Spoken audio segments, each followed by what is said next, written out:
नमस्कार,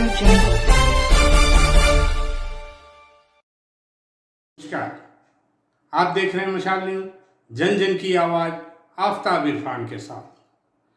सिरोही जिला मुख्यालय पर पिछले काफी वर्षों से स्वामी विवेकानंद की मूर्ति स्थापना की मांग छात्रों और युवाओं द्वारा की जाती रही।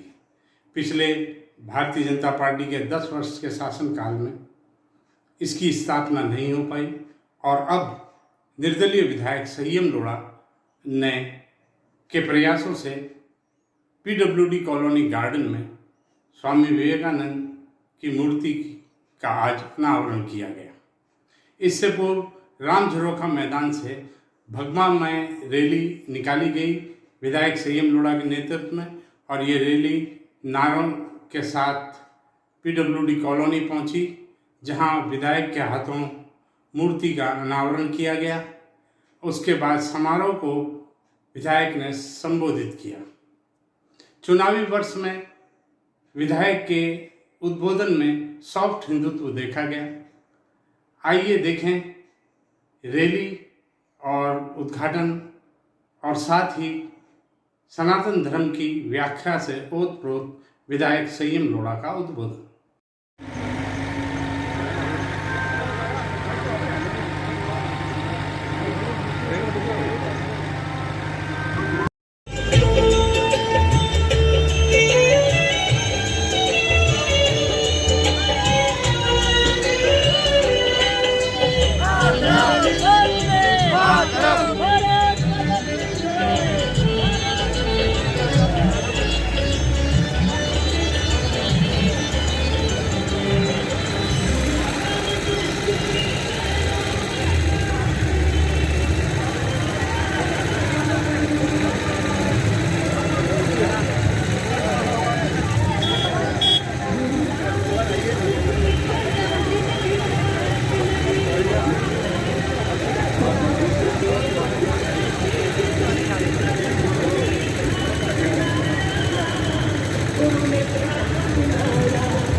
विजय भाई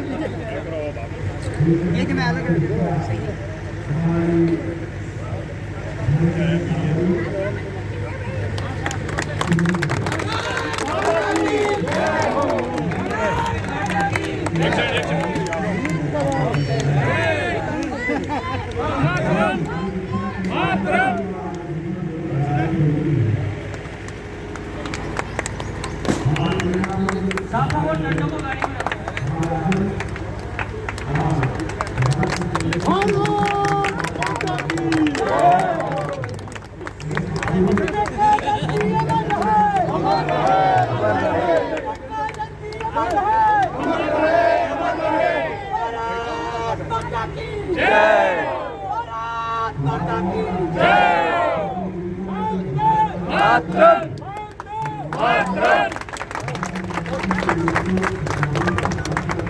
भारत माता की जय।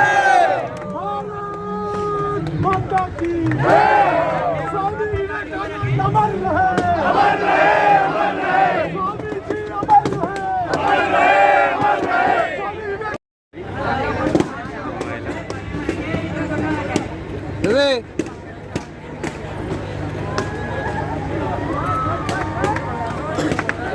दादा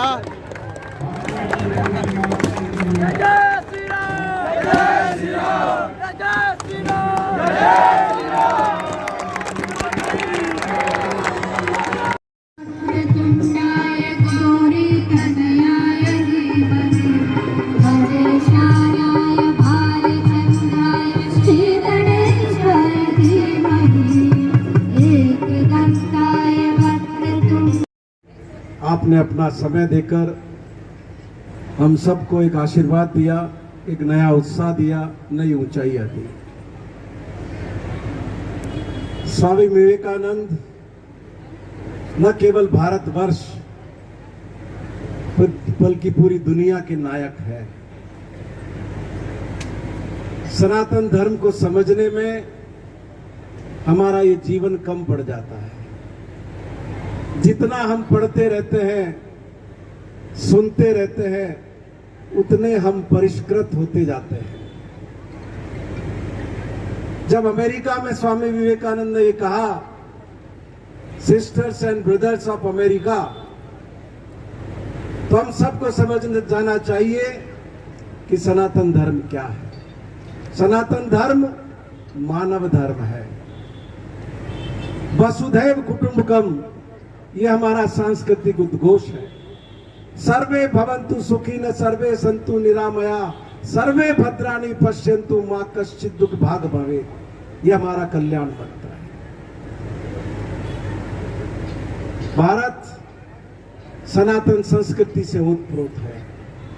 ये धर्म युगों युगों से चला आ रहा है और हर धर्म के रास्ते में कई अवरोध आए, पर उन सारे अवरोधों को समय समय पर यह धर्म पार करता रहा।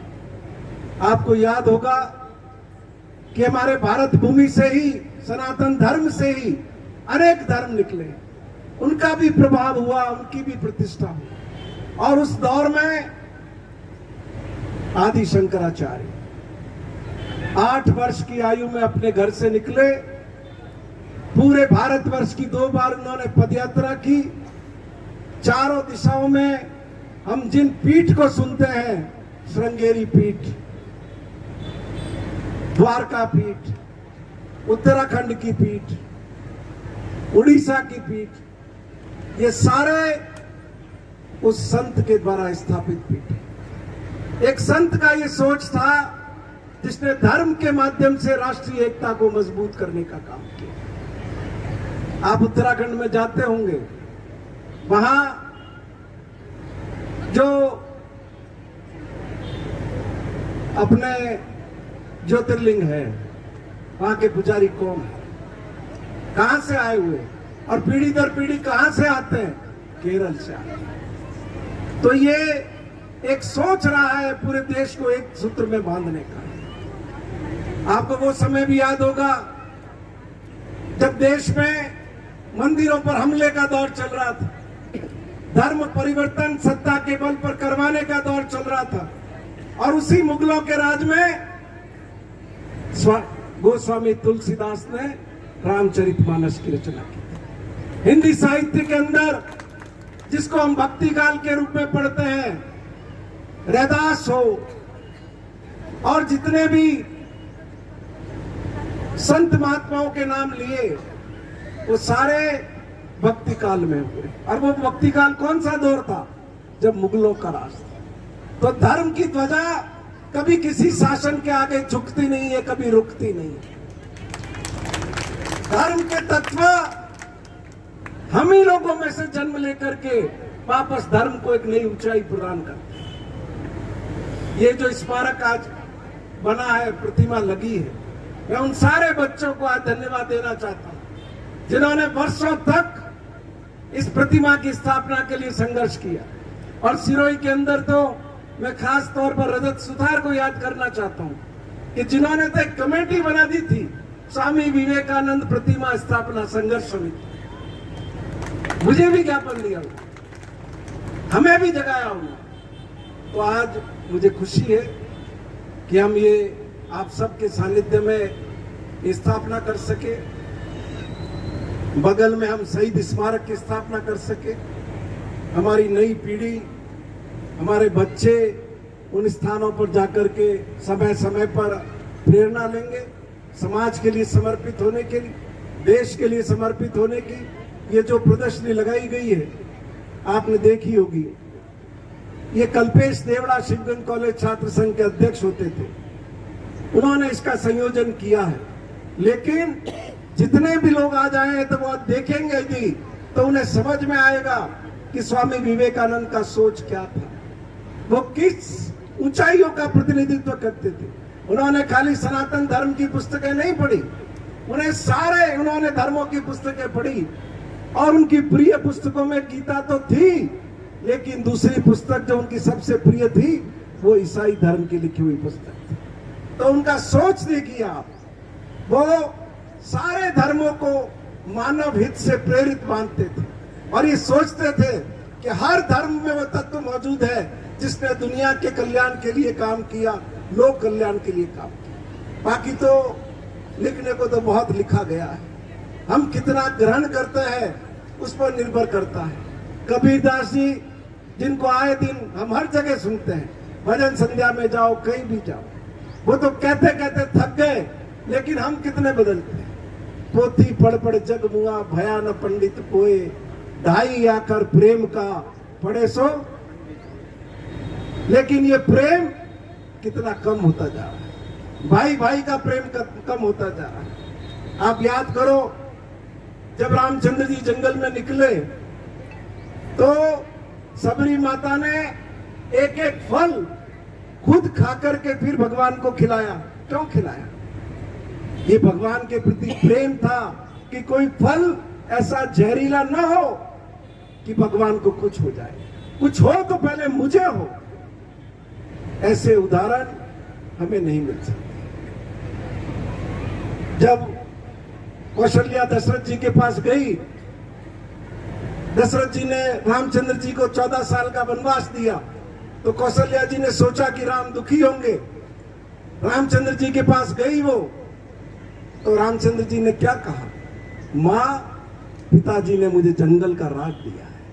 ये बाप के प्रति एक पुत्र के भाव थे, इसलिए रामचंद्र जी मर्यादा पुरुषोत्तम थे। जंगल में आए बाप की आज्ञा का पालन करने, तो सीता जी को रावण लेकर के चला। आप अंदाजा लगाओ, रामचंद्र जी 3000 किलोमीटर सीता जी के लिए पैदल चले, उनको वापस प्राप्त करने के लिए।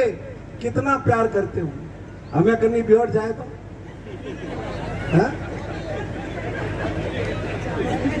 युद्ध लड़कर के वापस लेकर के आए। ये भाव थे। और भरत, राज मिला उनको, लेकिन उनके पादुकाएं रख करके उन्होंने राज चलाया। ऐसे भाई, तो इसलिए वो मर्यादा पुरुषोत्तम है।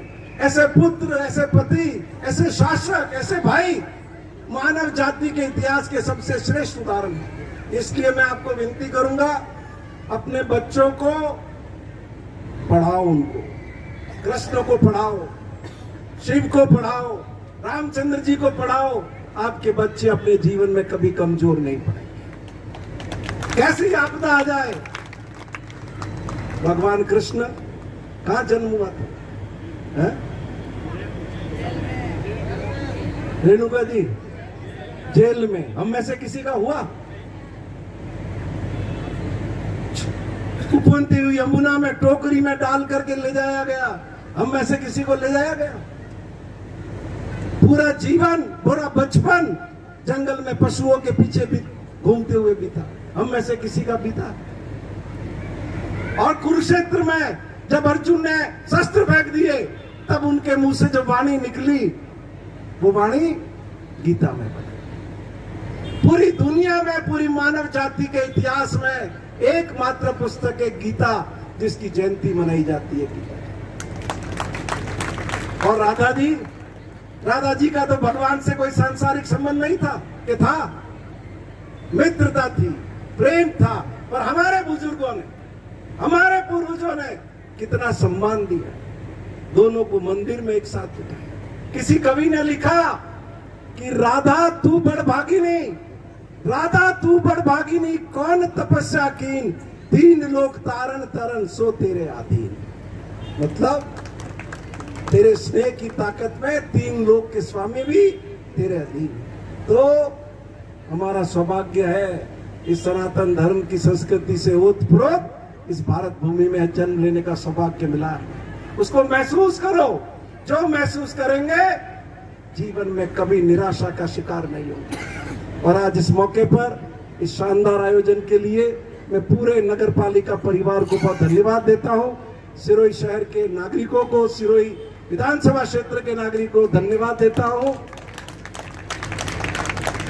कि आप नहीं होते तो मेरा क्या होता। ये आपकी दी हुई चाबी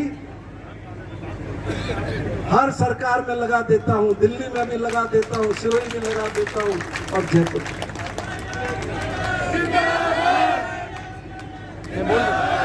और पूरे 4 साल 2 साल तो कोरोना में गए, लेकिन सिरोही के लोगों के सपने को साकार करने के लिए हमने रात दिन एक किया। और आपको भरोसा दिलाता हूं कि आगे भी इसी ताकत से, इसी सामर्थ्य से जब तक जीवन है सिरोही के लोगों की सेवा करते रहेंगे। बहुत बहुत धन्यवाद। जय हिंद।